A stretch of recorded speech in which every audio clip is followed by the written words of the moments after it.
welcome to Monday's edition of the program Morning Live. And it's a beautiful Monday morning, being the ninth day in the month of December 2024. And obviously, we are already in the mood of celebration. The Yuletide season is just around the curve, and I think the days are already counting by numbers. My name is Onome Tano, and usually every Monday I have a beautiful Lilibet to go to Kevin Good morning, in the Tano. house. Good morning, and how are you doing? Good morning, Dalton. Good morning, Angel, wherever you're watching from. I trust everyone is doing good and basking in the UFO. It's still beautiful. So if you drive around the interval axis, I would like you to stop and take your pics. Like last year, I did take. No, was it last year? Yes, last year December. I took your pics around that place, and it was beautiful. So you want to try it? Don't say you don't have places to go to now. You now have lots of places to visit. Just sitting there with your drinks, and that's a beautiful sit out. You know, there are chairs there, like this stone chairs. There are blocked chairs that they're made with cement, concrete, and they're very strong. You can sit there with your family, have your drink, but it's better at night, like when the sky is getting dark. It's better that time so that you see the reflection of the beautiful Christmas lights. But sincerely, I Yes. won't tell you a lie Uh, from the bottom of my heart. I'd rather go somewhere else than to go there to sit with my family. no. You know why I said so? Okay. The experience that says the best teacher. I had experienced, on a particular Christmas season, a guy who came from nowhere. Only God knows where the guy came from. Whether from the top of the bridge, and rammed into that place. Do you understand? The guy, I only God knows where the guy came from, where the vehicle, and when the guy came out of the car, he was real clean Alcohol. everywhere around him. From the Panamaxis, and just a little dose off that the guy just snapped off. He just ran Into that place. into that place. Were there any casualties? No, funny enough, they were not. But I could imagine, some on ordinary days, some little young boys who stay away from home usually sleep there and all of that.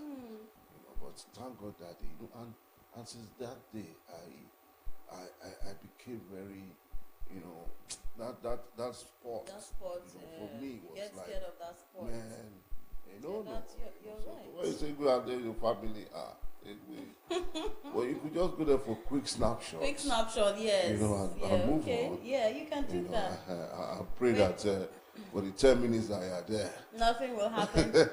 not to, Yeah, but you're correct. We have to be extremely careful. Yeah. And this brings me to drivers. You have to be very careful, especially this U-turn season.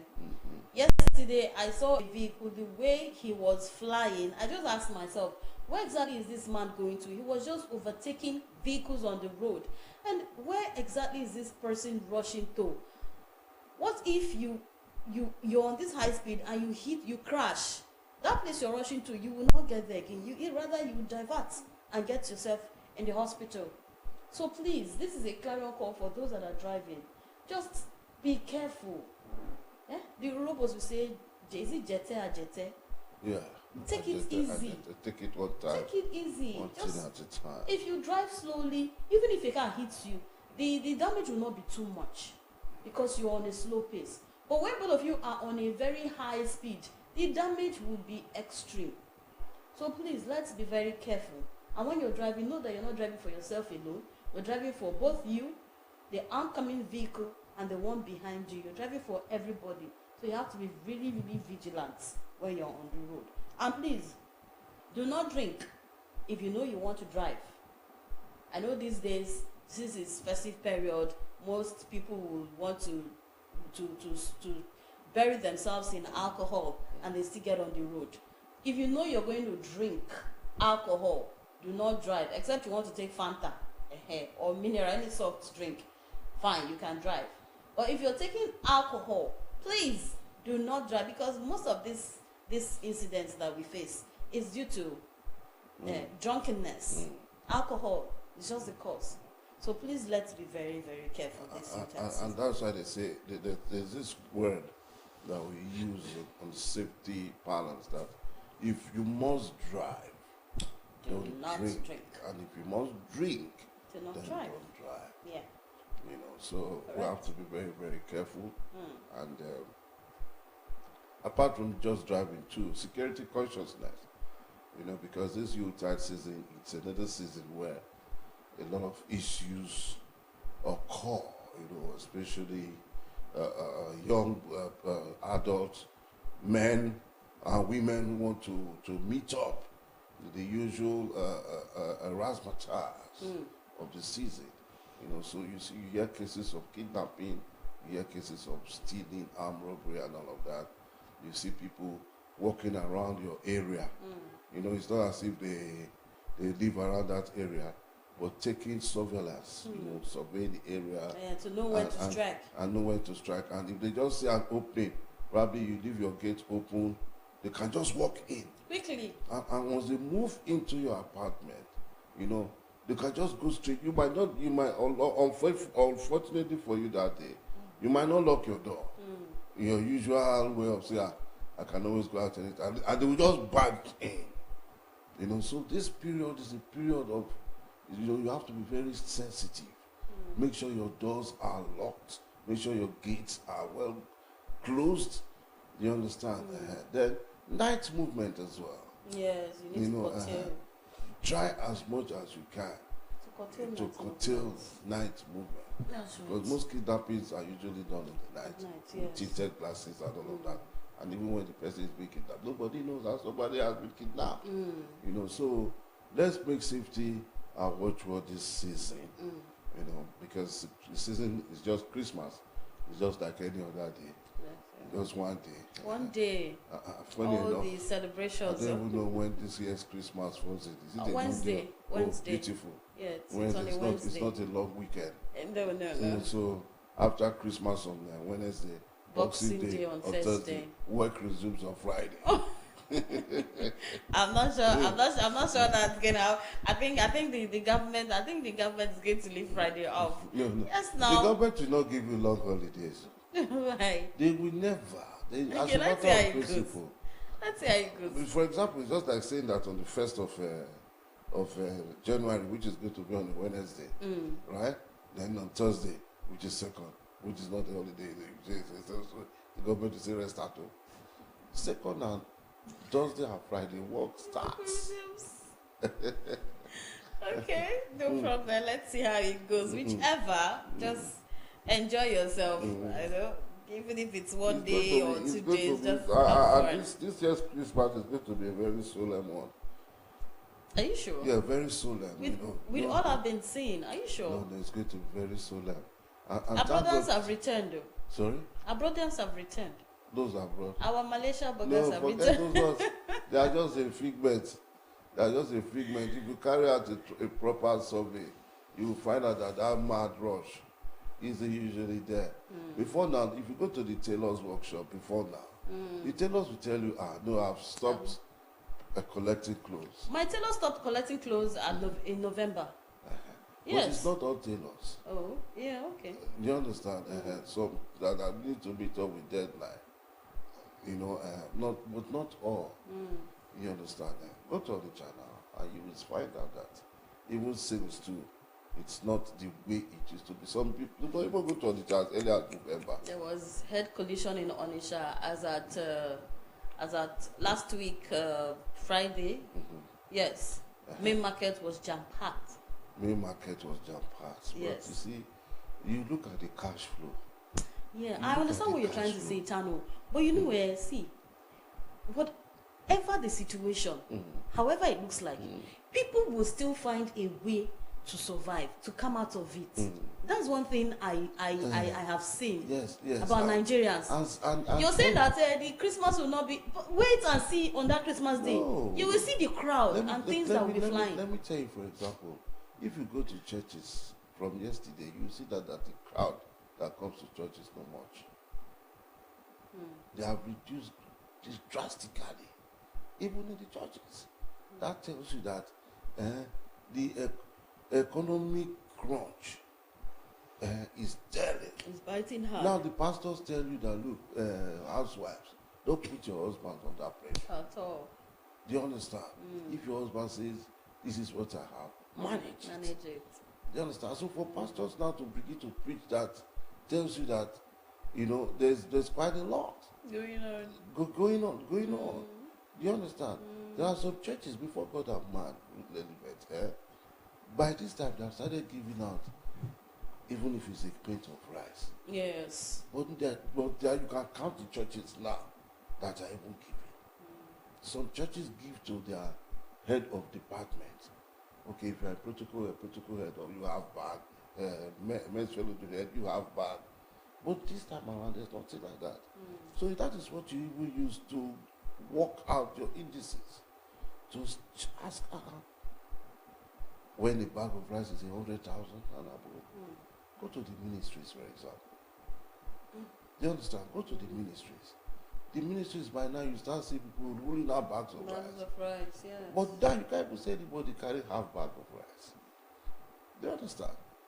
Oh, I don't want to go too far. Yes, that's why I just want to think God will help us. You understand? So these are what you use in working out your benchmark to find out if really.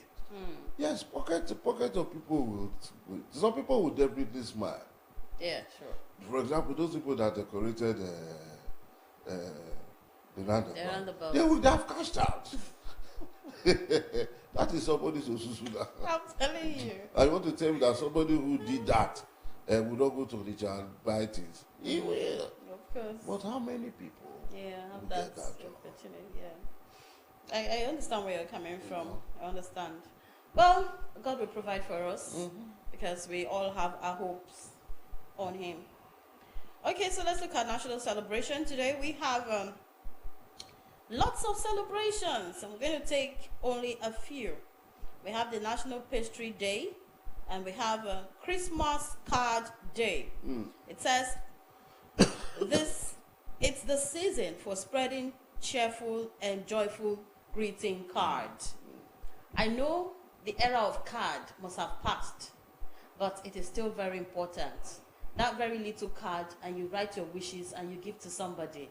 It's very important. Now, this is the season where you need to go look for a Christmas card and give to somebody. I have not received Christmas cards in a long while, in fact, in years. That's to say the era of cards, giving cards, like greeting cards, birthday cards, has actually passed. But we have to bring it back again, because that card, the write-up inside, it means a whole lot to whom you're sending the cards to. So I think this word is actually for me, because I have stopped giving out Christmas cards. But you see, this Christmas, I'm going to buy as many cards as possible and I'll give them out. That's my own way of wishing people Merry Christmas. That's not the only way I'm going to wish Merry Christmas though, but I think I love the idea of using that card to wish people Merry Christmas. Yes. So let's go get our cards ready, inscribe your names on it, and give it out to people to wish them Merry Christmas. Yes, that's a very good approach. That is, if you are trying to bring it back, resonate it by way of resonance. You see, but for me, that era is gone. It's gone for you, yeah. Because why did I say that? Even individuals, corporate individuals who run their private concerts, produced cards that is sent out yes. to friends and well-wishers and all of that. Corporate organizations also produced cards that is shared among their staffers. So, okay, I belong to there's a broadcasting service, for example, right? And I give you as a staff 10 cards share amongst your loved ones, and it goes around the curve, everybody, all staffers. But those eras is gone. That era is gone. In the incoming of the tech industry. Yeah, okay, just it. Changed A lot. a lot. Yes. You understand? Yes. Changed quite a lot. Yes. Before now, you see, by now, Christmas cards have gone. Because people use it to adorn their houses. They just tie one rope from there to the end. Another rope from there, I see Christmas cards. Even hampers. No, don't even go there. I'd like this Christmas. No, definitely. If you so desire, Yeah, God I will grant desire. you more than one. Amen. You understand?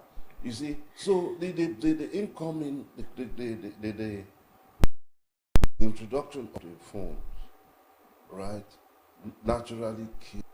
Do you understand? So what do people do now? They go deep and they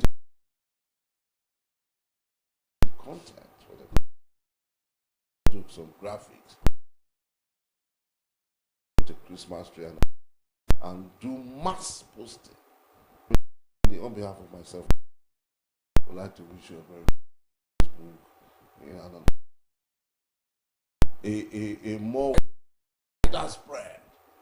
You understand? Because you get to well over thousands of people at the same time. Both your friends and enemies, it gets to them. You understand? And that is cheaper for you as compared to when you go and buy. Do you know how much a Christmas card is now for crying out loud? 500 and above. Yeah, I'm still gonna get it. 500 and above. Yeah. So when you get to a place, Well, I can produce mine. Very mini card. No, you can't. The printer will just enjoy that benefit of it. Okay. The telecom industry has changed quite a lot. You see people at the beginning of every month, they say Happy New Month. They just do some designs and post it. The month is ending, they'll say, the Christmas is there now. You see people begin to do Easter, New Year, Happy 2025, All right. Okay, so that's it for Christmas. Our next celebration is the Genocide Prevention Day. Genocide Prevention Day. First, I would like us to know what genocide means. It says it's the deliberate and systematic destruction of a national, ethnic, racial, or religious group. It is an international crime as defined by the 1948 Convention on the Prevention and Punishment of the Crime of Genocide. That's what genocide means. And now it says, raise your voice and join the global community in the fight against genocide. So we need to come together. Genocide Prevention Day is observed on December 9 each year. Genocide is a word that refers to acts of violence perpetrated against members of a racial, ethnic, national, or religious group. The goal is to annihilate the entire group.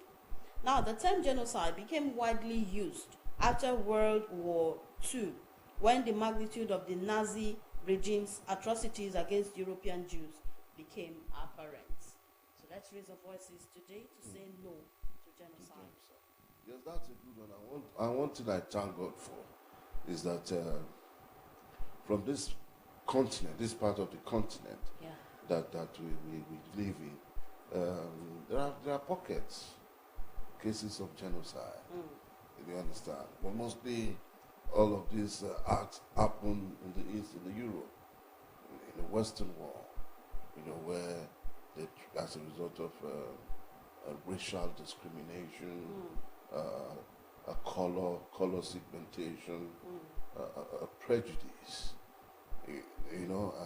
whites against blacks, blacks against whites, and all of that, but thank God that since the Second World War ended, we've not experienced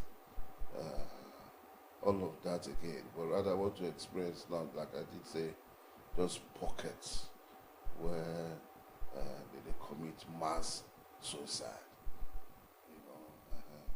like the Guyana tragedy, for example. That was the genocide, I think South Africa also. Yes. The Guyana tragedy, where the people, but they were so indoctrinated by way of indoctrination.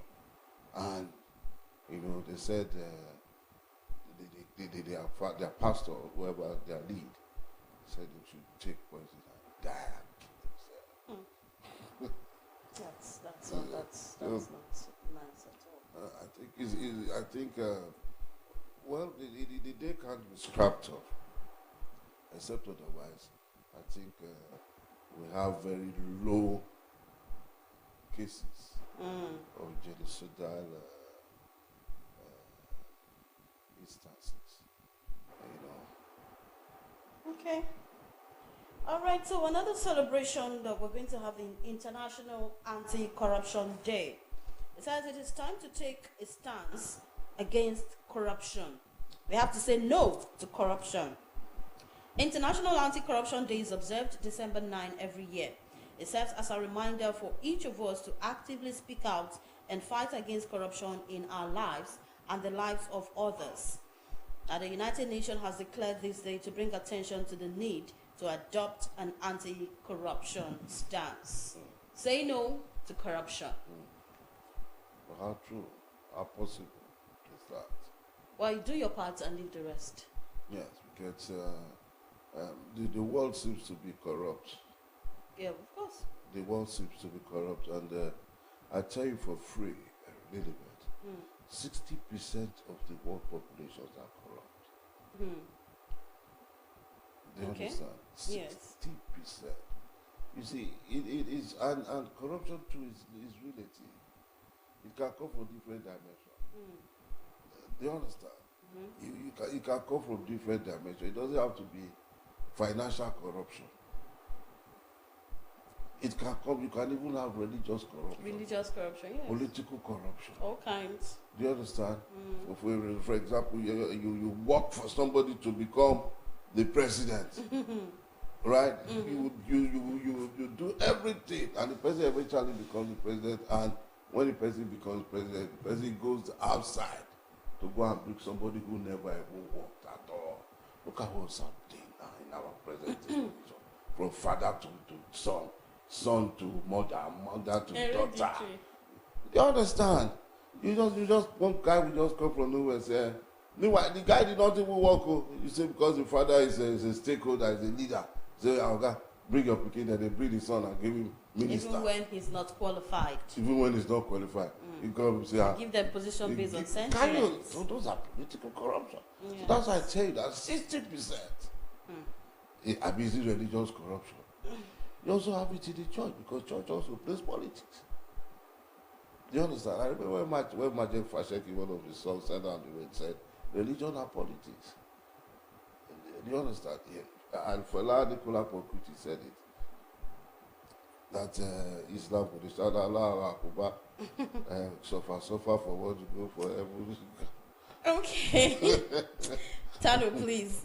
Please, we have another celebration. Quickly, International Day of Veterinary Medicine. It says, say thank you to the doctors who keep your precious pets healthy and happy. So that's it on international. No, there was no day a national celebration. What's there was no day you didn't mention. I was expecting you. You called it, but you didn't get back to it. What's that? International Pastry Day. International pastries. Pastries. Okay. Tado and pastries. You didn't get back to that. It's not really pastry. It's opal apple. Okay, opal apple. Okay, yes. I was thinking. I don't think we have that. Celebrate opal apple, the vivid, bright yellow apple with a crispy bite. Okay, I was thinking you talked about pastry. No, I didn't. Because I was to say, if you had said that, I would have said, okay, I'll give that. I'll give that day to the Cameroonians. Okay. Because in Cameroon, there's hardly any street that you don't get a pastry. Okay. There's hardly any street that you don't get a pastry. You know, they were colonized by the French people. Okay. Compare Nigeria to Cameroon. Okay. In Nigeria, the pastries are just they are spread. It's not even. For example, now, on this street, you are supposed to have nothing less than 10 pastries. Oh, really? Yes. Then on Legacy Road, nothing less than 50. I'm telling you, you know why? You see, Cameroon, for example, It's not as if they told me. I was You went privileged. there. I was privileged to visit the That's place. it. Okay. You know, they don't do breakfast at home. Oh, they go to cafes. Yes, they just, you know, that's how they move. Yeah, you get there, they give you coffee with jam bread, you know, mixed with scotch egg. Or, Please stand up, please. Yeah. You're making you're making me think far. Please, let's come back. Okay, let's go back. All right, Let's go back home. yeah, you know, there's a sanction now for those using bromates and saccharin to make bread Okay. to stop. Mojisola Adeyeye said, if anyone is caught using bromate or saccharin to make bread, that bakery will be shut down. So this is to all bakeries. If you know you use saccharin to make your bread, please stop now, because it is not good for human consumption. Yeah. Let's help ourselves. Many things are not good for human consumption. Many things. I know, but even Maggi. Do you know that Maggi too is poisonous? Before the advent of Maggi, what were we is it using? Maggi or seasoning? And all of them. Because when you call Maggi, it's a particular brand. Okay. Seasoning. I think you know, it's when you say Maggi is a particular brand because you have no cube. Yeah, we have the Okay, so cube, but that cube is also poisonous, cancerous. You know, when did those things come into limelight? So the best is salt. Salt or dawa. Dawa or ogiri. Ogiri. Do you understand? All that is. I actually knew that recently, so I have stopped the intake of cubes. My son and my daughter tried to prepare a meal for me, and my son said he should put 5 cubes. My goodness, 5 cubes for what meal? Crazy? What meal is Just that? a small sauce that you prepare 5 cubes of whatsoever. I said, are you crazy for crying out loud? Okay. You know what it is? And you know how this thing is cancerous. 1 cube is okay. Just to season the, you know they like sweet things. All right, so that's all we'll take on the national celebration. Okay, That is a handful. So let's look at trending issues now. What is going on around the vicinity? Now the Delta States, this beautiful outing you had on Saturday. No, was this Saturday? Was this Friday? Yeah, we talked about public speaking. Okay, leadership training, Yeah. public speaking. Yes, we all need to learn how to be a leader. I think it will help our country better, because if you have the insight on what it means to be a leader, you will lead very well, and those following will follow very well. And then when your tenure expires and those following attains that leadership position, with what they have learned from you, they'll be able to lead very well, lead other people, and just that's how it will continue to grow.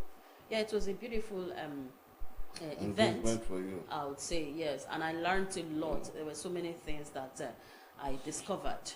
Yeah, so it's one amongst them. The Ghana has a president now. Yes, a new president. The elections, they had the election, and less than 48 hours, they had already come out with their result, and we saw President Bola Ahmed Tinubu congratulating the president of Ghana.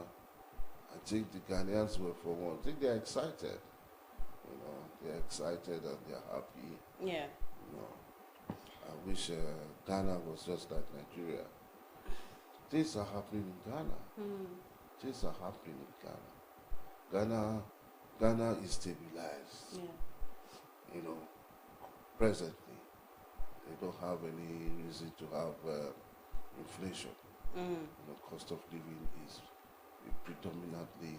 You see, most of our young boys wanting to go to Ghana. You know, to live their life, and you know, they say it's peaceful, security-wise, and all of that. You know, so, congratulations to our Ghanaians, our brothers and sisters out there.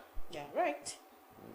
Okay, so speaking on trending issues, the Delta State governor, right, Honorable Sheriff Oboriwori has been inducted into the Urobo Hall of Fame in recognition of his outstanding accomplishments in the governance of the state. And this induction took place during the 93rd Urobo National Day celebration 2024 grand reception for the governor held on Saturday at Urobo House, Agbaru, in Ughelli North local government area of the state. Yes, that was a beautiful one. As a congratulations to His Excellency, our dear governor, the very right honorable Sheriff Oboriwori. Oboriwori. He's been inducted into the Hall of Fame. And you can see him be presented with the staff mantle. You see. And you can be rest assured that the kings or Robo kings will definitely be smiling home, because the governor will not leave them empty. Their Christmas is as sure as being good. We're also calling on the governor. Also remember us here, because we do most of the media work, highlighting the activities of his administration. So what is good for the goose, obviously, is good for the gender. Okay. Right, another trendy story. The Police Service Commission, PSC, on Friday announced the dismissal of 18 officers over what it described as gross misconduct. Now, against the extant rules and regulations of the establishment. The Commission, during its plenary in Abuja, presided by its chairman, Agungu, a retired Deputy Inspector General of Police, DIG, also reduced the rank of 19 other officers who were found culpable of various offenses. And now the 19 senior police officers that were sacked comprised 10 assistant superintendents of police, ASPs, 6 deputy superintendents of police, DSPs, 2 chief superintendents of police, CSPs, and 1 superintendent of police, SP. And this is due to their gross misconduct. I think if we have these sanctions in the police force every now and then, they will sit up and we will not have this police misconduct. It will really reduce to the barest minimum. Yes. Because they really need to look at this. No. You are very sincere. You are very correct. And one thing I like the police force for, right? Especially lately, they don't tolerate bad eggs. Do you understand? They don't tolerate bad eggs. For these guys to have been expunged out of the system, they went beyond the extreme. And don't be surprised that it has to do with a couple of extortion. Do you understand? Extortion, Probably there's a case of somebody who probably has some money. And then you say you want to seize the money. If, for example, I want to give an example now. Say 100,000 naira. Then you say it's 30,000 naira that you saw. Meanwhile, what happens to the remaining 70? Do you understand?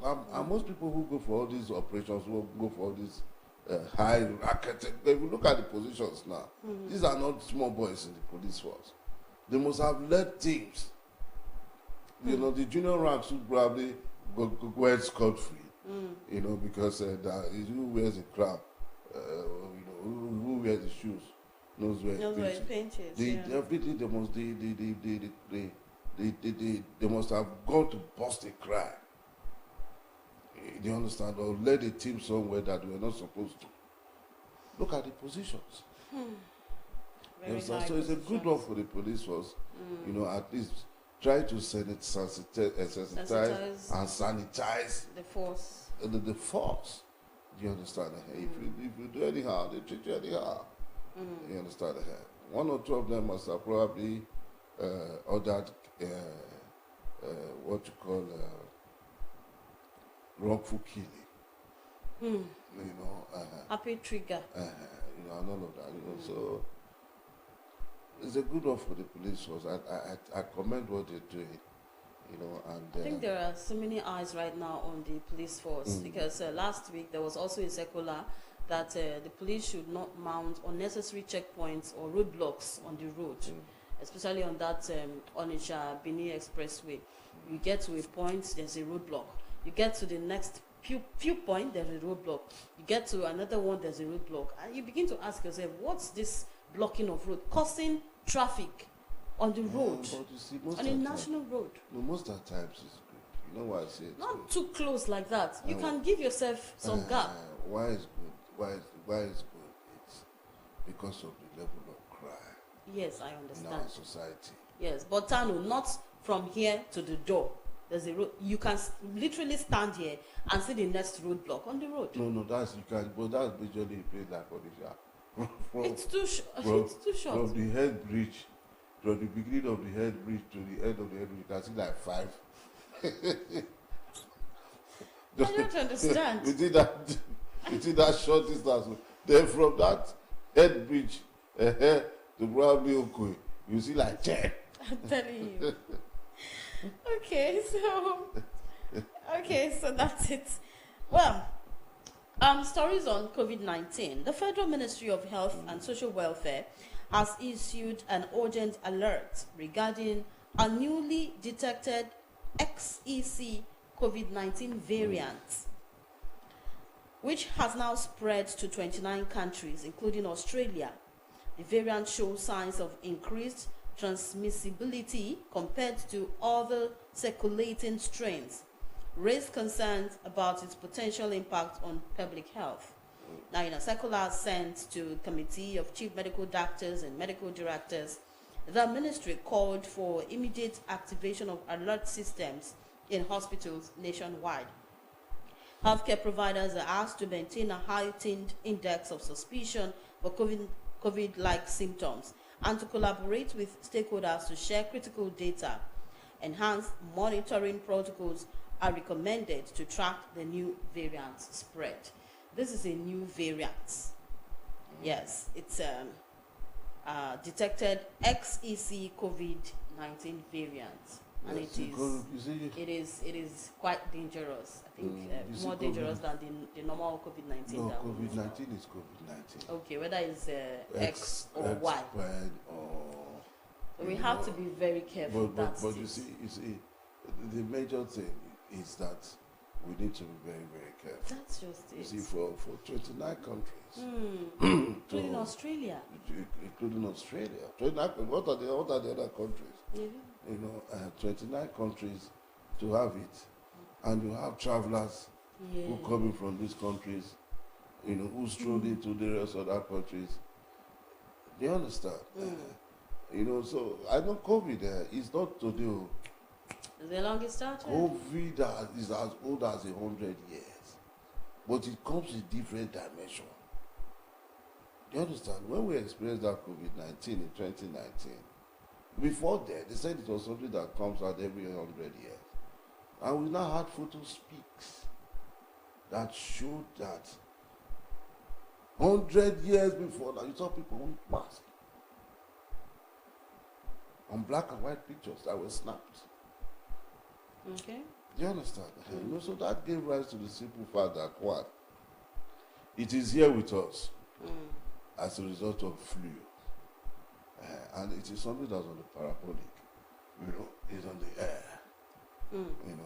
Which is inflammable. Yeah. So it's just good, or rather it behoves on us as human beings to always say, God, have mercy. Yeah, so protect your own. Let me not die of COVID-19. Let it not be COVID-19 that will kill me. Let natural death. At old age. At old age. 105.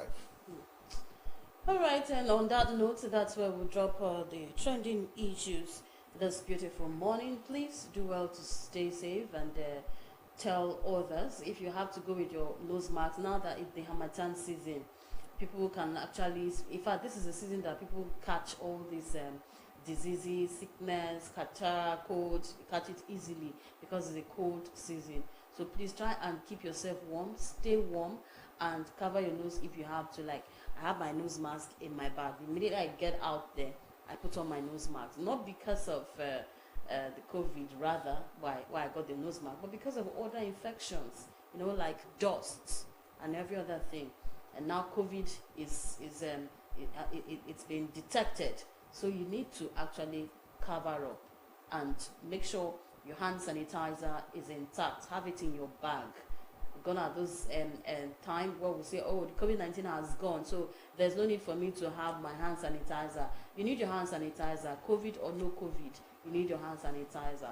So these are all the things you need to do to stay safe, especially this period. We're going to quick break, and when we return, it will be time for our dailies. Stay with us.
welcome back. And in case you're just joining us, it's Monday's edition of the program Morning Ride. And I was just caught napping, the weather is pretty cold, and I catch cold. Okay. So, I catch cold. so quickly, we'll just go straight to what the papers are actually saying. This Monday, the 9th of December, 2024. Lilibet, you have it all. Yeah, we're going to begin with the Guardian newspaper. And on the Guardian newspaper, we have states eye 180% hike in VAT earnings amid push for federalism. And that's on the tax reform bills. Other stories, we have the NCDC tells health facilities to intensify checks for SARS-CoV-2 variants. Measure tax bills impact on human rights. Sarah tells NAS. That's on page 7. On page 8, funding weak political will. Bedelving varsity system. Stakeholders task states on 2030 family planning targets. Minister operators FCCPC bicker over airfare pricing regulatory rights. Ghana's electoral process inspired by Nigeria, says INEC. You failed workers, Labour Group, flays NLC and TUC. And on legal tender, an uneasy path to transiting from old to new notes. And okay, so that's it on the Guardian newspaper this morning. All right, away from the Guardian newspaper is the Daily Trust. The Daily Trust is our next paper for review this morning. And the Daily Trust has it simply put this way, below the masthead: suspend tax bills to get buy-in for all. That's the front page comment. Suspend tax bills to get buy-in for all. I think that it's a very good one there because the new tax reforms is becoming very peculiar for our perusal. Okay, a very loud one there by way of banner story. Dry season farming suffers as dams infrastructure collapses. The rider farmers resort to boreholes and wells. The all-new Chanjan GS95 from Mikano Motors, that's the photo speak there. And according to the executive director, he says that car is durable for Nigerian roads. And I begin to ask, which of the roads do we have in Nigeria? Now you see this very beautiful car. It's actually durable for that. Okay, that's on the lighter note. 32 states, including the Federal Capital Territory, record zero foreign investment in 2024. That's it, on the bottom stream of the Daily Trust. And the Punch newspaper is next for perusal. Nigeria neighbors begin offensive against new terror group. And that's the group Lakurawa. DHK vows to block security gaps as Nigeria, Chad, Niger hold joint military operations. And that's right out to that story. Tax reform. Akume placed down northern opposition as Senate meets AGF.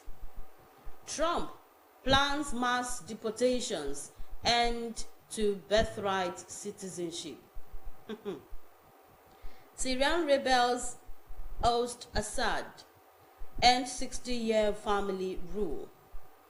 And that's it on the Punch newspaper. And the last story there, Tinubu others congratulate Mahama as opposition clinches Ghana presidency. And that's it on the Punch newspaper this morning.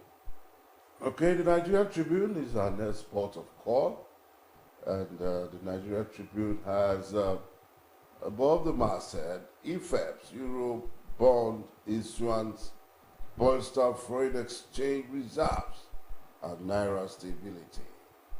Ghana's ex-president John Mahama wins re-election, rival concedes defeat.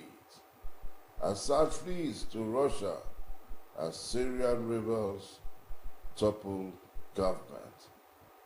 That's above the masthead of the Nigeria Tribune, and below that, PDP chair Pro Damagum forces planned takeover of Board of Trustees. And the writer to that says, further stakeholders mount pressure on David Mark to take over in February. BOT members face uncertainty over plot. Fubara under pressure over stance of tenure of acting chairman.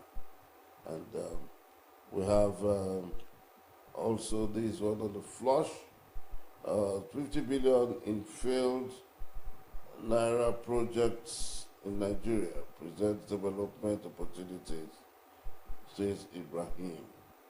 All right, before to speak there, okay, I will just go over that so that we don't give commercial value to that picture there. Below that, tax reforms bills have no provisions of consultants on tax collection. That statement is credited to Oyedele.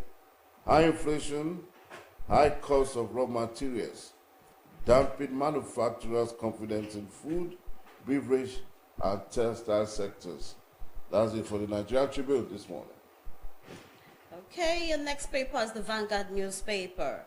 The screaming story says how non-appointment of ambassadors is hurting Nigeria. And there's a rider beneath bilateral agreements, MOUs face hiccups. Embassies operate without ambassadors for 15 months. Tinubu gets list, may announce nominees this week. Why experienced, credible people must be appointed. And this is according to ex-ambassadors. Details on page 5. And also we have Tinubu hails Mahama after Ghana's presidential poll win. Details on page 8. On page 21, NIN modification. Nigerians narrate bitter experiences as banks NIMC trade blames. Tax reform bills. Senate committee meets with AGF tomorrow. Sits today. Multi-tax. Row issues vandalism, stiffing telecom sector, and that's according to ATCON. Details on page 2. On page 41, we have the fare hike. Keyamo, FCCPC at war over peace. And on pages 41, EFCC intensifies investigation of NFF. Also on page 21, we have why Naira is in massive recovery race across all markets by bankers. And on page 8, marketers may lift petrol from PH refinery this week. And that's according to IPMAN. And according to NSA on page 8 also, we have any threat to Nigerian security, internal or external, will face justice. And that's it on the Vanguard newspaper this morning. All right, the one from the Vanguard is the Daily Times. The Daily Times is our next paper for review. And the Daily Times has above the masthead, Ghana, Tinubu congratulates Mahama by phone. And below that, at masthead, Maritime Safety, NIMET, MOCA, partner to enhance marine weather. CITN urges journalists to promote accurate tax reform discourse. INEC bosses urge staff welfare as cooperative declares 12.7 million naira dividends. Okay, the major headline here, tax bills, assess human rights impact, SURAP urges National Assembly. And the photo speak, Honorable Abike Daribi, Chairman CEO NIDCOM, with the management during the 5 years anniversary celebration of NIDCOM recently in Abuja. Dr. Paul of MOCA and Chief Charles of NIMET at MOCA's headquarters in Abidjan, Cote d'Ivoire. Below that, Accra-bound flight loses 2 engines, returns to Abuja. Investigations begin. And on the bottom strip that rolls through, Atiku reacts opposition's victory in Ghana's election. That's it for the Daily Times this morning. All right, our last paper will be This Day newspaper. And This Day newspaper, the head story, Mahama wins Ghana election, ruling party concedes defeat. Bagudu, tax reform targeted at stimulating economic activities, employment generation, and others. And we also have Syrian President Assad overthrown by rebels, flees to Russia, gets asylum. Chapel Energies announces financial acquisition of Equinor Nigeria business. Details on pages 5. And the rider to the tax reform says welcomes constructive debate on reform bills, not religious, tribal sentiments. And also insists Tinubu means well for Nigeria, should be supported to heal the country. Okay, that's all we'll take on the dailies this morning.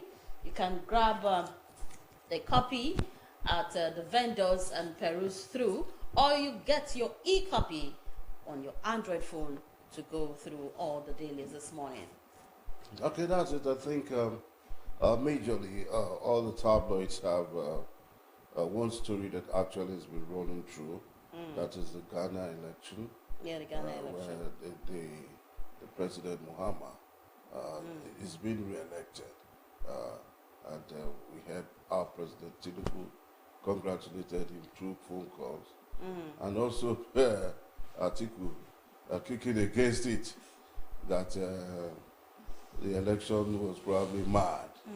Only God knows. Well, but the most important thing is Ghana election has been done and dusted with. You even saw the opposition, or the other party, the ruling party also, whatever call themselves, conceding to defeat. Yeah. That means they are not like Nigerians. They accepted defeat in good faith. Simple as that. Nobody's going to court to contest any results. Just peaceful, free. If you want to rule, outsmart your opponent. Do what your opponent does. Yes. Outsmart each other. Rig out yourselves. Do you understand? Not that when you have a better rigor, then you begin to complain that the person did this. We all the parties know each other's antecedents, because Nigeria, we lost it during the MPN days, when parties had what you call manifestos. I know UPN then had a manifesto of, say, free education. And because of that free education, they won in some states. NPN also had their own manifesto. PROP had their own manifesto. LPP, led by Awolowo, had his manifesto. GNPP, led by Abu Khan, also had his, Waziri, also had his manifesto. But this present these parties, they don't have manifesto. But rather, this one will come and say, I have my own agenda. This one will say, I have my own agenda.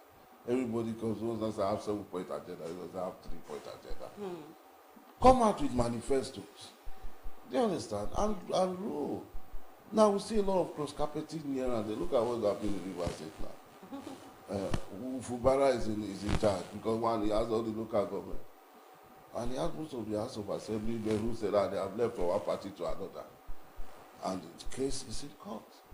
I see how I mean, They go Nigerian more. politics is, oh my word. Okay. Well, I understand.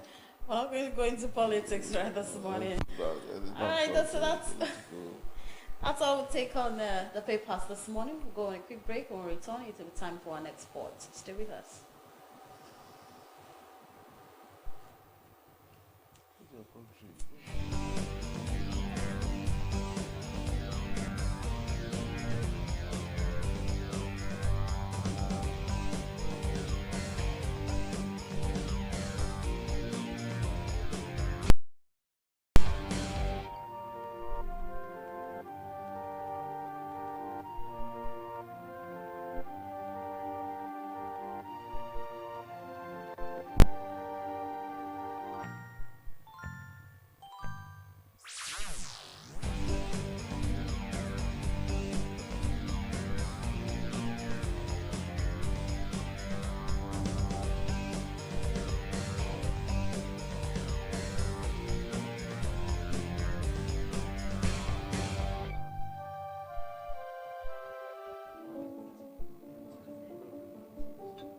Let's go! No. Let's go.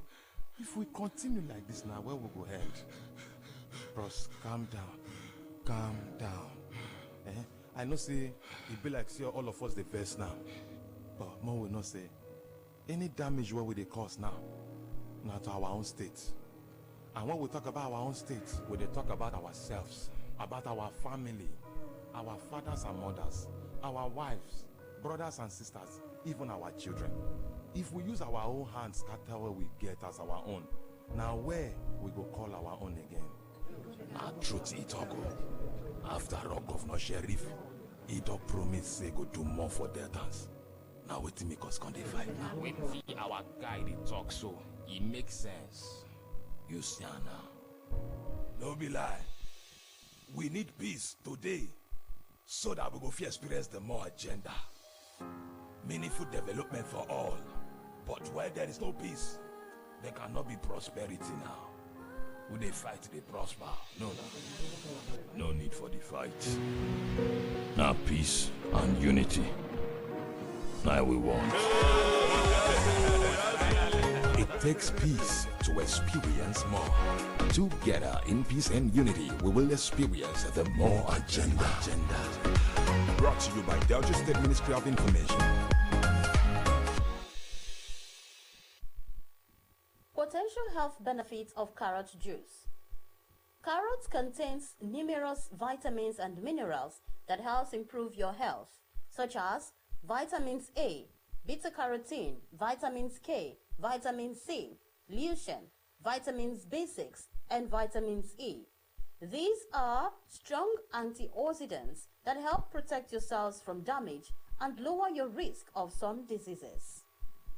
Carrot juice can also help your eyes.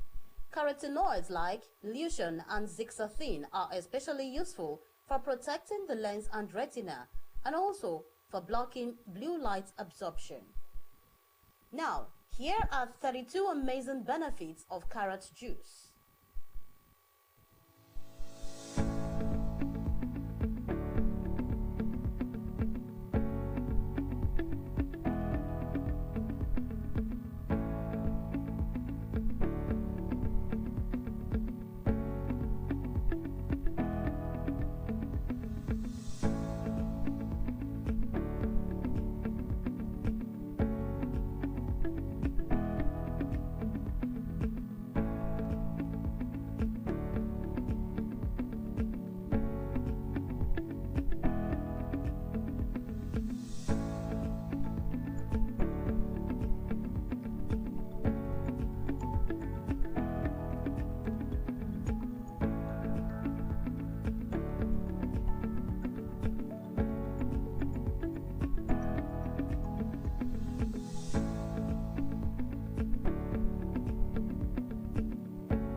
Carrot is also good for pregnant women. So, enjoy your carrot-filled day.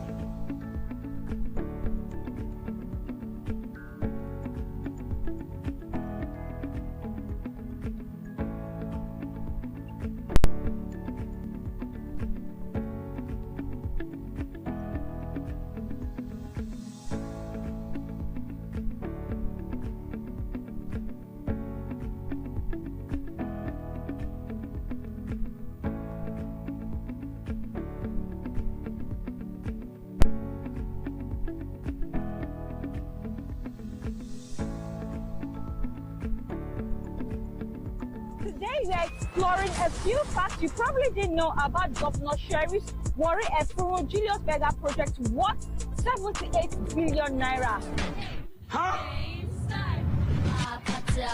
So here's the scoop, guys. Bet you didn't know that there are 4 Julius Berger projects currently happening simultaneously in Warri Efuru. Don't worry, I've got you covered with all the juicy details about these projects. Now let's start here at PTI Junction in Usubi. I know, it looks completely different from the last time we were here, right? That's because significant progress has already been made.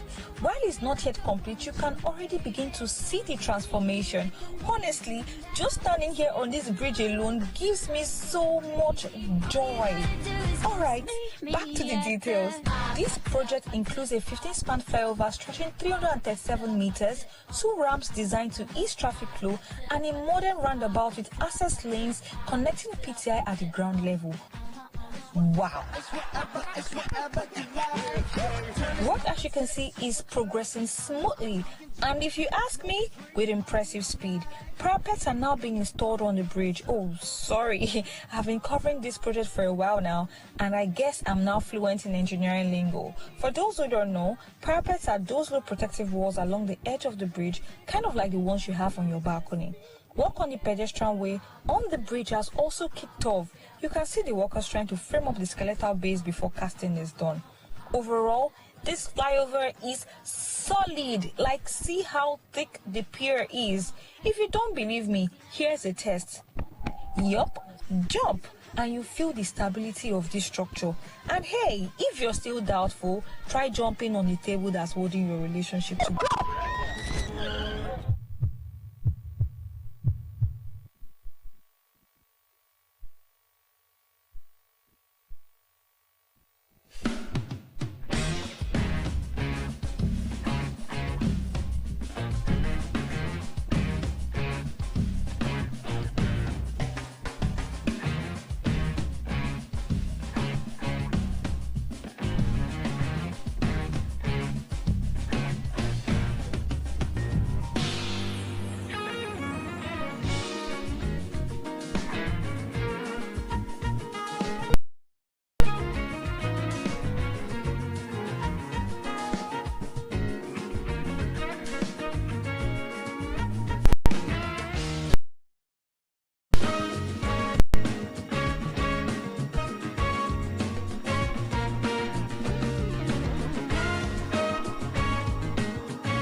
Obevuge, who is the lecturer and also the hospitality and tourism expert. Good morning, Dr. Felix. Good to have you again.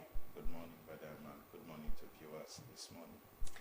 All right, it's good to have you talk about hospitality again. I love it when I hear hospitality because at least some kudos come from that area. And so right now we'll be looking at the career and opportunities. So could you give our viewers an overview of the different career paths available within the hospitality industry, since we're looking at opportunities in the hospitality industry? All right, thank you so much. Before we go into the career part of hospitality, we have to know what hospitality is all about.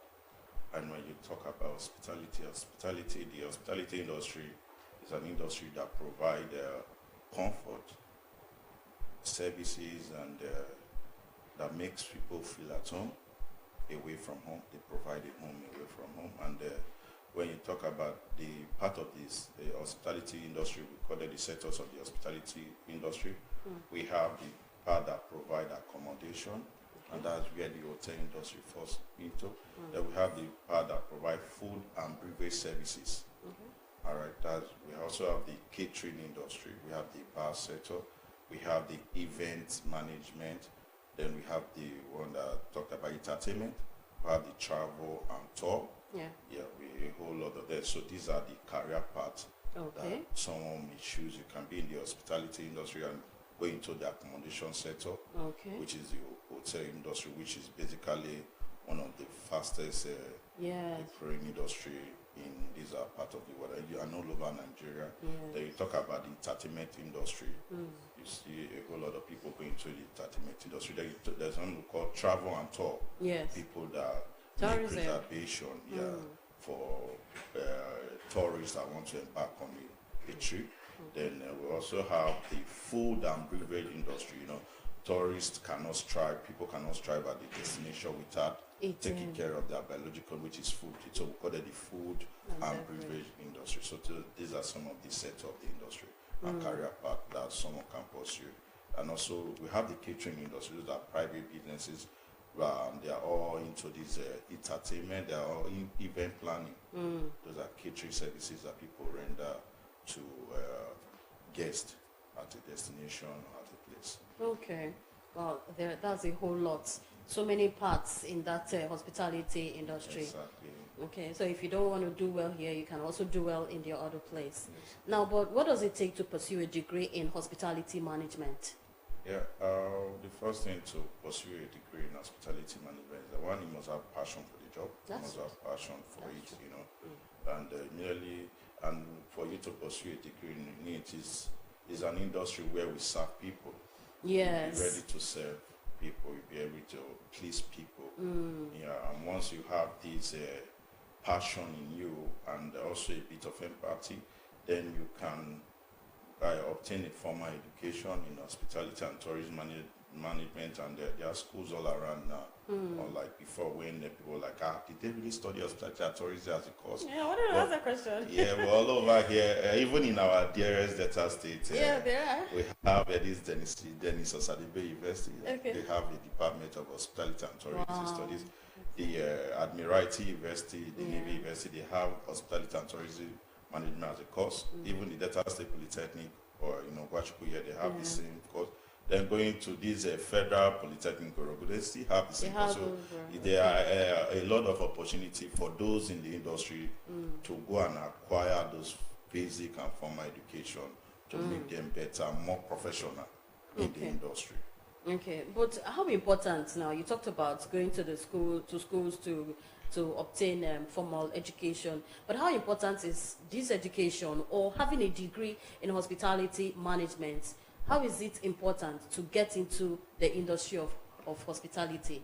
Yeah, first and foremost, why that thing is very important, because we discovered that the hospitality industry right now, which is one of the fastest growing industry, an employer of labor in this our locality, even in Delta State, discovered that in every area you are, the perimeter is like, they started counting for every three people you see an hospitality outfit there, either someone engaging in food and beverage service, a restaurant services, bar, and even so. And now most of those people doesn't have the basic idea about what hospitality is all about. Most of the experience they are basically on the job experience. Okay. They don't have this professional experience. They don't have the technical experience. They don't have that there are deep things that you have to know how to handle guests.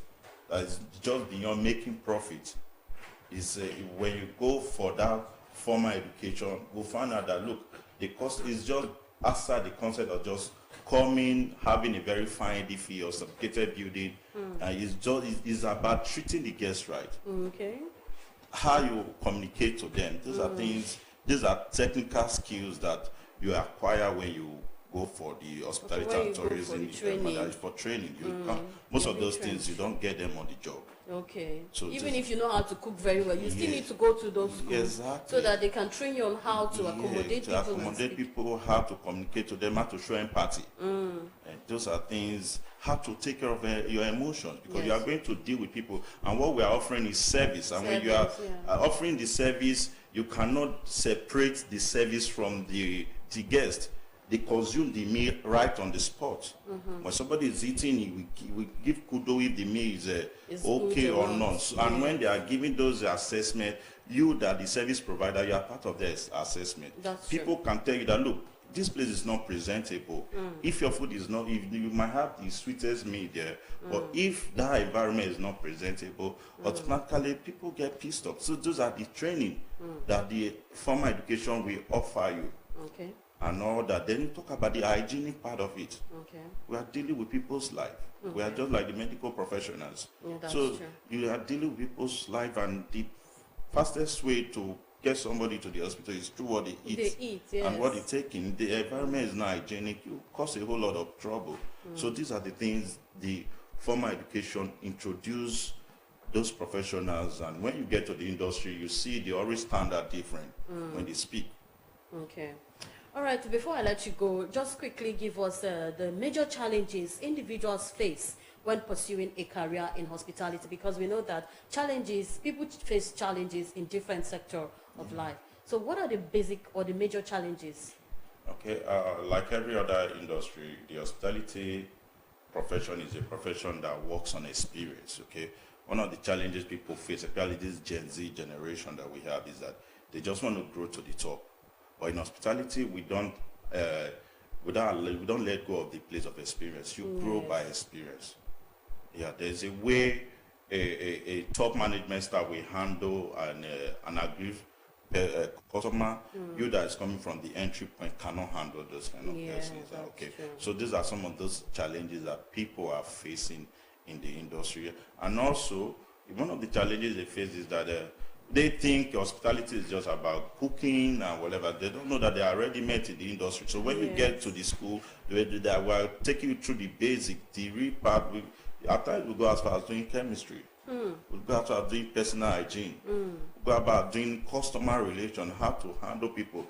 They have to handle your emotions, because there's something we call emotional labor. Okay. The emotional labor, when you are grieved, there's some that you'll be angry, and even though they say, "Are you angry?" Say, "No, I'm fine." You're smiling. That's professional smile. Okay. But there's one that is called deep hearting. That one is you are so hot that you know that, look, the more you press this, that the more you are being affected. So how do you handle those things? So those are some of the challenges we are trying to make people to know that, look, it's a different ball game. And also, one of the challenges we are facing in this something we call movement of truth. Okay, people go into the industry, go into this, and they just do a very fine graphic work and tell you this place is attractive. But when you go into those places, you discover that it's not what you saw on the graphic on their website. So in hospitality, we try to let them know that, look, you must get it right at the first time. Okay. Yeah, hospitality, jokingly, we used to teach students that, look, it's only in hospitality we don't give a second chance. Okay. So your word of advice to someone who is just starting the career in hospitality? My advice to someone that is in the industry is to undergo training. Okay. Because in hospitality there's something we call innovation and creativity. The world is changing, it's a global world. People are well exposed. The customers you are meeting and treating are no longer those medieval people. They are well traveled. So whatever you know, they know it. So you keep learning and relearning every day to know what is happening in the global world. And also to know what is trendy. Yes. Okay. Yeah, thank you. Thank you so much. You have actually spoken well concerning the hospitality industry. And we have been speaking with Dr. Phyllis Owobevuge. He's a lecturer and a hospitality and tourism expert. Thank you so much for talking to us on hospitality industry. You're welcome. Anytime. Okay. All right. So this is where we drop it on Morning Ride Monday's edition. On behalf of the producer,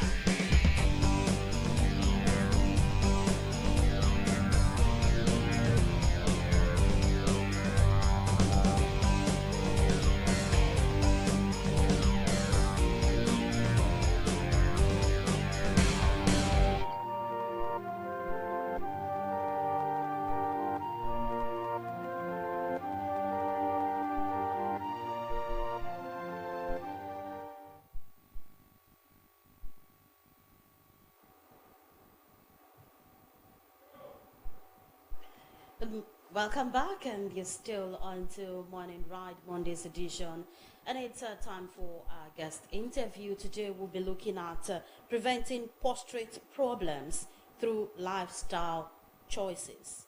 Preventing prostate problems through lifestyle choices, and we'll talk about prostate. We're talking about prostate in men, and I have right here with me pharmacist Francisca Mwejike.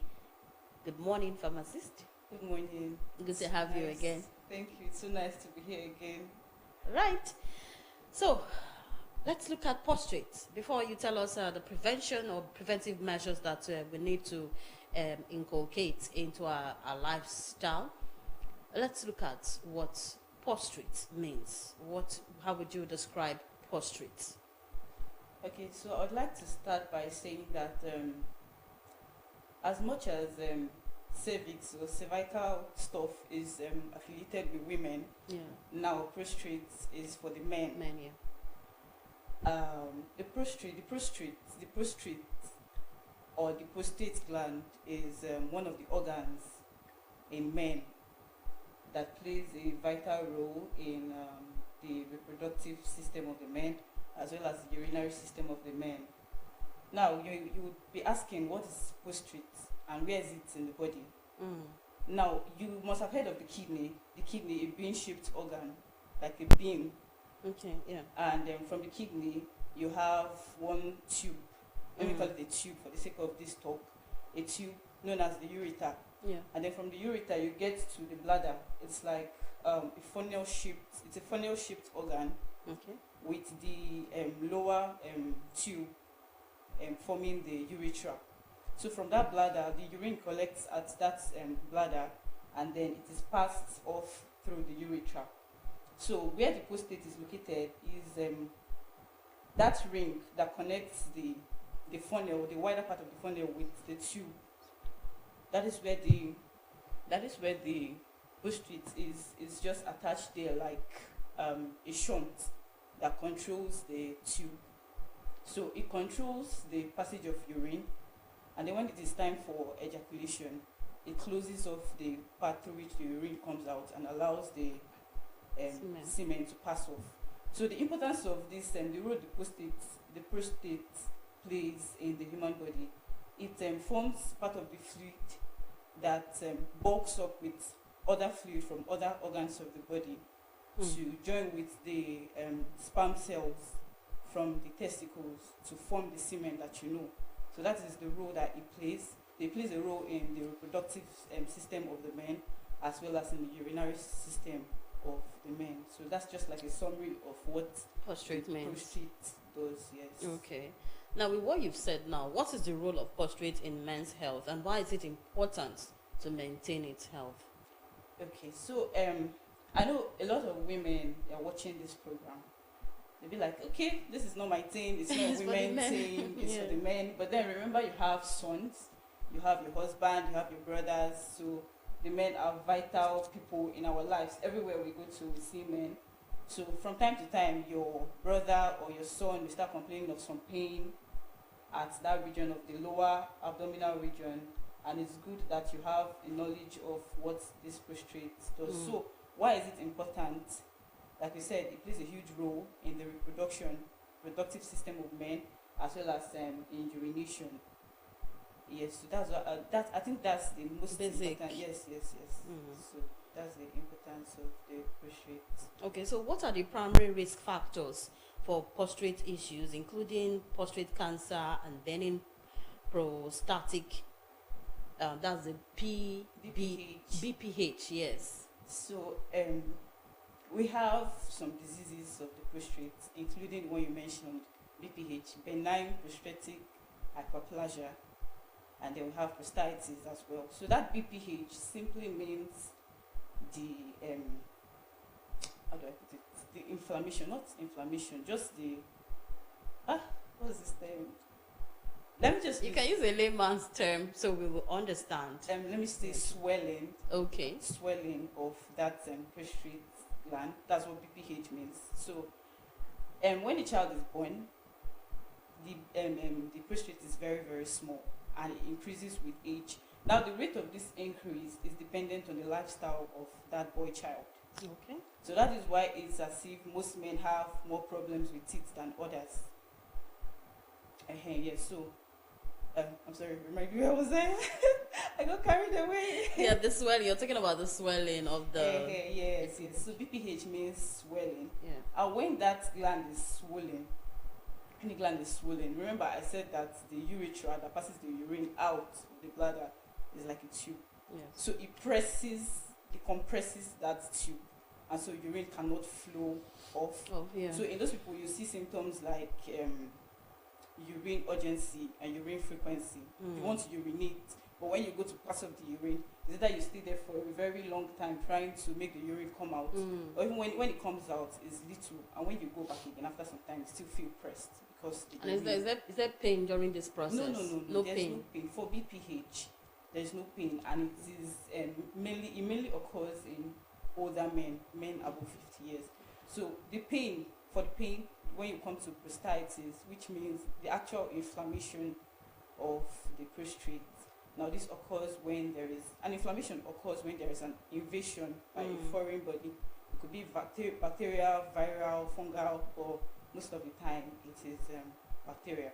So when there is an invasion by this organism, it causes your body is trying to, your body assembles its armies.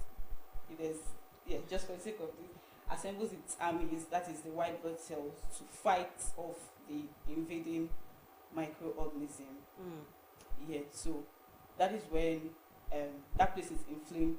These symptoms of inflammation are pain, redness, and then fever in the case of prostatitis.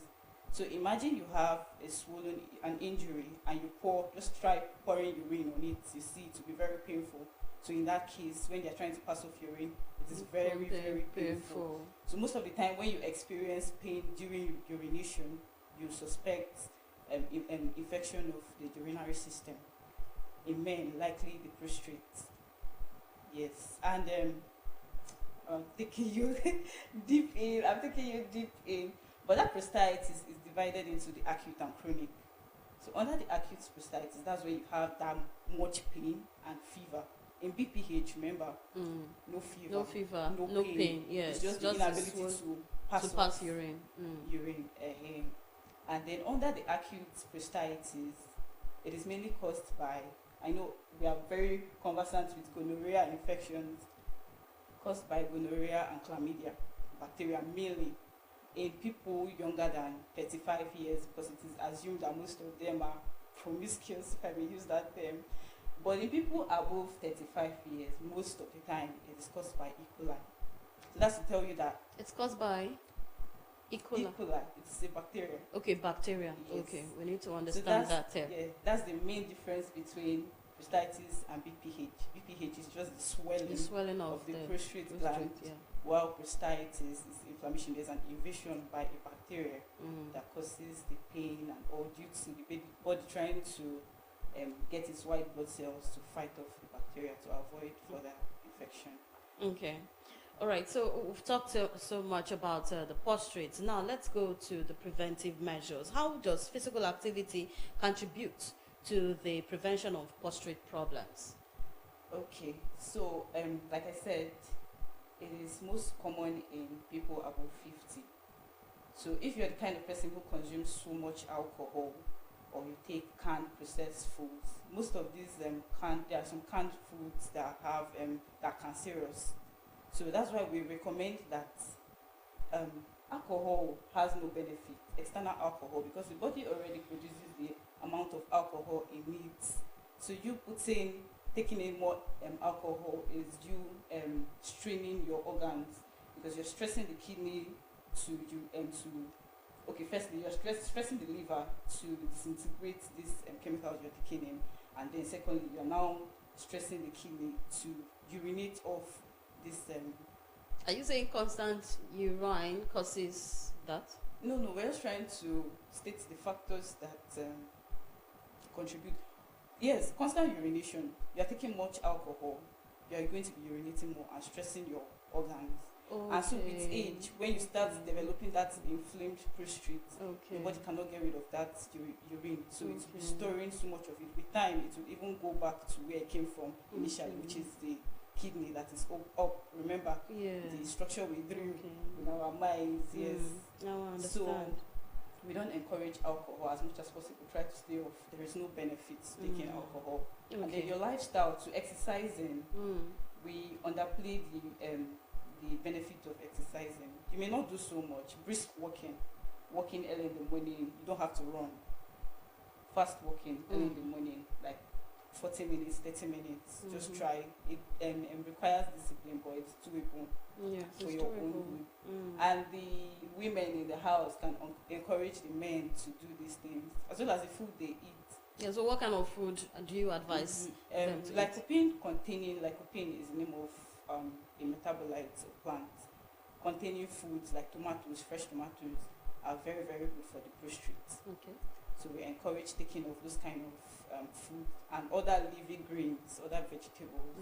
They're very, very healthy for the prostate. So try to limit the processed foods you take, even the soda drinks, any food that has extra sugar added to it.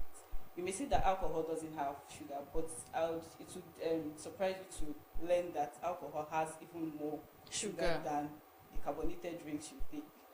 So all of those people things used to think that we get sugar more in soft drinks than in alcohol. So alcohol has more sugar than Mm. those carbonated drinks. So as much as possible, try to stay off those things, fried things and all of that. Fried stuff, and not even the cholesterol you're getting from the fat is contributing to your heart problem. Like we said, with age, your heart, you're likely going to have high blood pressure with age, because your blood vessels are stiffening. Okay. Will not be as so all of these things, just try to, as much as possible, avoid them. All of these things that could cause problems for you. Now, what about smoked food? You talked about fried. You know, some persons think that taking smoked food or let's say smoked fish, smoked plantain is better.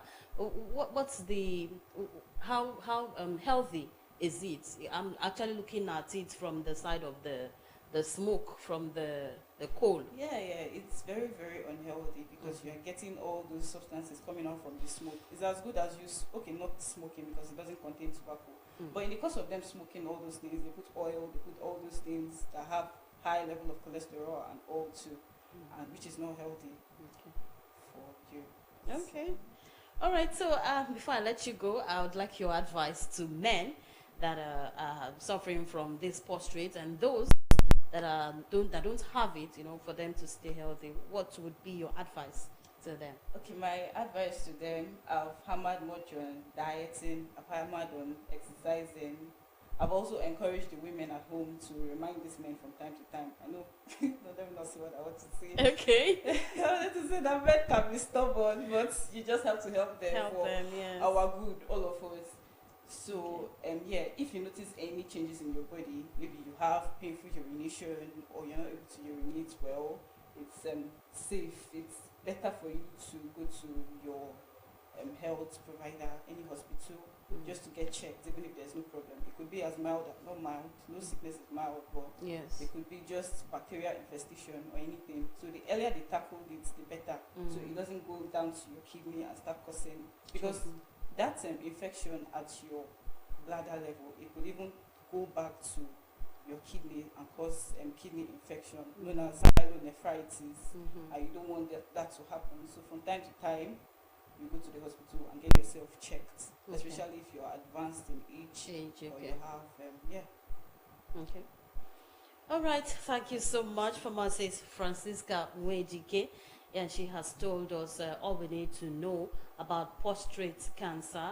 And don't say you are a lady, you don't have it. What about your husband, like she rightly said, and your children, your boy child? They have it and they need your help, they need your advice. So if you've heard it today and they're not around to listen to this, you can as well relate it to them and help them live a healthy life. And for you, the man, you think you cannot have it, you think, because some men actually say, oh, smoking is not bad. Our grandfather used to smoke and they lived a healthy life. You never can tell. Your grandfather and yourself, they are not the same. Your body textures, your pattern, they are not the same. So please, whatever it is that we need to do to stay healthy, do it and stay healthy. Thank you so much, Pharmacist. Thank you so much for having me. All right, this is where we draw the curtain on the program, Morning Ride Mondays edition. On behalf of the crew making up Monday Ride Mondays edition, Onomentano Michael Anchor, and the producer Eddie Ipri, we all are saying stay safe, stay happy, and have a wonderful week ahead. My name is Lilibet Ugochukwu. Bye for now.